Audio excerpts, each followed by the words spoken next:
umfowabo kabalekani uhlala empini. Yeah. Inkunzi emaqobotwana ihlaba ngakumisa ihlaba ngamaqobodo. Inkunzi yohaheni leyo. Okuyena kumntwana kahlala empini okhona manje. Kube yiphutha nje ukuthi angilibuzisisanga ngilibele ulokho ngikhuleka nje ngithi bayede ngisase ingqoko. Ngidinga ukuthi manje ke sengilungiselela ukuthi ngithole intondolo esizogibela nalo mfana siyale. Sisintondolo ingqoko sezihambile. Yeah. Angimbuzanga ukuthi mfana konje igama lakho ngubani ngabe ngiyakutshela ukuthi igama lakho ubani mfana. Okuyena usethathe ngoba umfowabo omdala ushonile. Kwase kusuka isiphithiphithi esinye nje sasukayo ke ushonile kodwa sekuyilona nekhanda likaMzika uThandwa.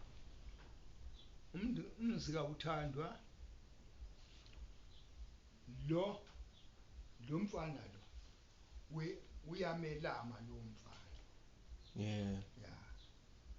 Okusuke kuyena isiphithiphithi engizosho ukuthi mangithi lapho sokuthiwa abantu babalekile. Kwakuphikisana ekwakuphikisana lapho walimala umntwana wenkosi kaMzika uThandwa. Ongangokuba kuze kwachaphazeleka kunini.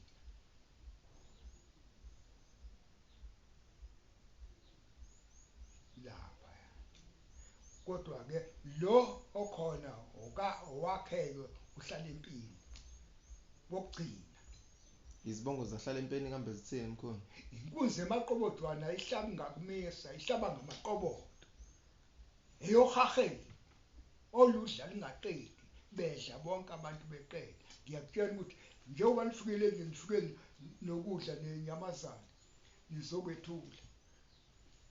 Kuthiwa kulanjiwe la ekhaya kuthiwa kulanjwe bani? Akekho umuntu olambile.